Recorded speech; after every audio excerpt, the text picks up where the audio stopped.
تو راستے زندگی گزارنے کے دو ہیں، ایک ہے نیکوکاری کا راستہ، ایک ہے بدکاری کا راستہ، منمانی کا راستہ۔ اگر آپ غور کریں تو آج کے دور میں منمانی کی زندگی گزارنے والے بہت زیادہ، اور ہر حال میں اللہ کی مان کے چلنے والے بہت تھوڑے۔ نتیجہ کیا ہے؟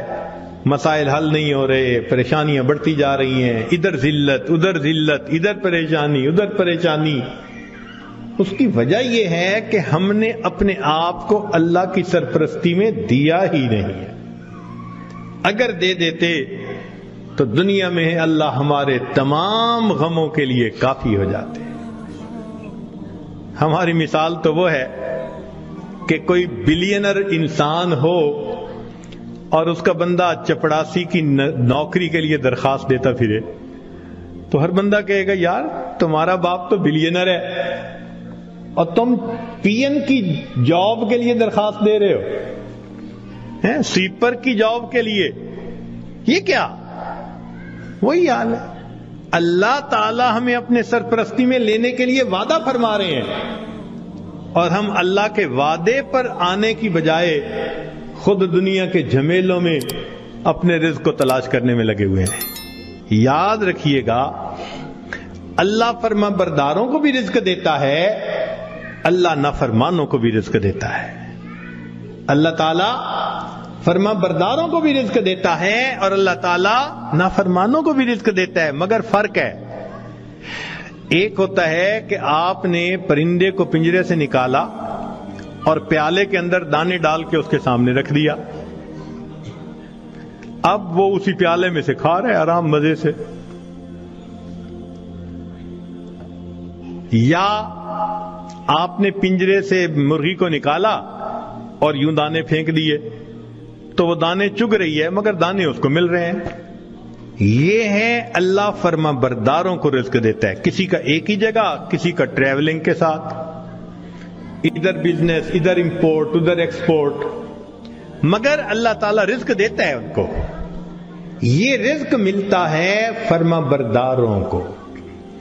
اور ایک رزق ہوتا ہے کہ آپ نے اگر چوہے کو پھنسانا ہو تو اس کو بھی تو آپ کنڈی کے اندر گوشت کا ٹکڑا لگا کے رکھتے ہیں، پنیر کا ٹکڑا، یہ بھی رزق تو مل رہا ہے نا، مگر کس کے لیے؟ کہ یہ ہمیشہ کے لیے پھنسے قابو آئے۔ تو نافرمانوں کو بھی اللہ رزق دیتے ہیں مگر چوہے کی طرح کہ یہ پکڑا جائے گا اس کی گت بنائیں گے۔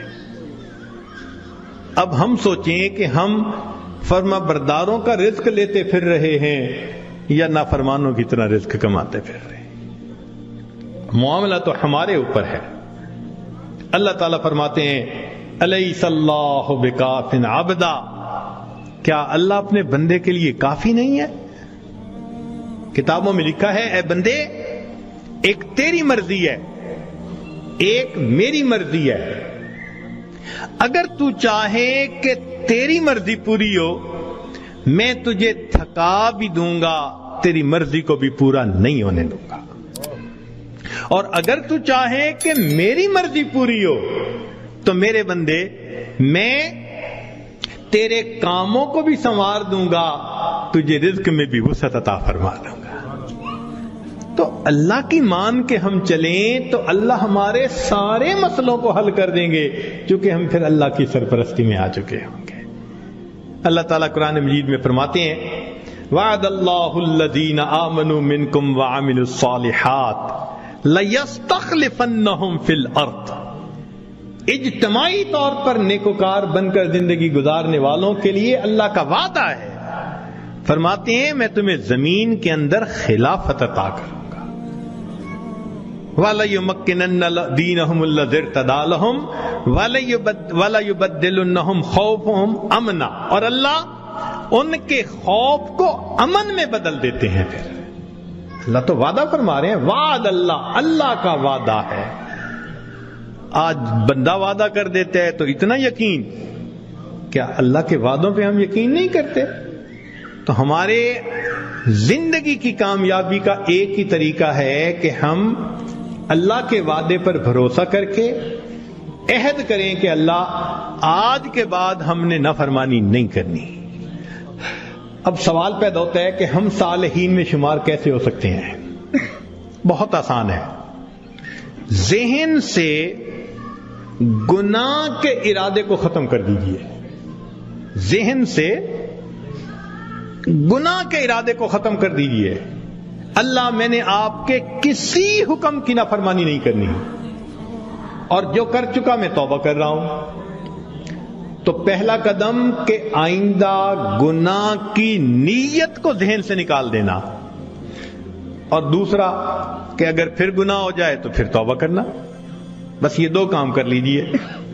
ایک، ابھی اسی وقت پچھلے تمام گناہوں سے سچی توبہ کی نیت کر کے عہد دل میں کر، اللہ آئندہ میں آپ کی مان کے چلوں گا، ہر کام آپ کے نبی علیہ السلام کی سنت کے مطابق کروں گا، دین کے مطابق کروں گا، شریعت کے مطابق کروں گا، من مانی نہیں کروں گا. اور اگر بالفرض پھر گناہ ہو جائے تو پھر توبہ کرے. جو ایسا کرے گا وہ نیکوکاروں میں شمار ہوگا اور وہ اللہ کی سرپرستی میں آ جائے گا. اور جب تک ہم اللہ کی سرپرستی میں نہیں آئیں گے ہماری پریشانیاں ختم نہیں ہوں گی. ہم نے دنیا میں دیکھا ہے پرائی بکری کو کوئی گھاس نہیں ڈالتا. ہم نے کلمہ تو پڑھا نا، تو لیبل تو لگ گیا نا کہ یہ مسلمان ہیں. اب اگر اللہ کے در سے بھی کچھ نہ ملے تو کسی اور در سے کیا ملے گا؟ بلکہ ہم نے تو دیکھا ہے کہ جس کتے کے گلے میں پٹے کا نشان ہو نا اس کو ہر کوئی دھتکار دیتا ہے، جائے اپنے مالک کے دروازے سے کھائے. بالکل ہمارا یہی حال ہے. جدھر رخ کرتے ہیں ہمیں دھتکارا جاتا ہے، جاؤ اپنے رب سے مانگو جا کے. اور رب سے مانگنے کے لیے نیک ہم بن نہیں رہے.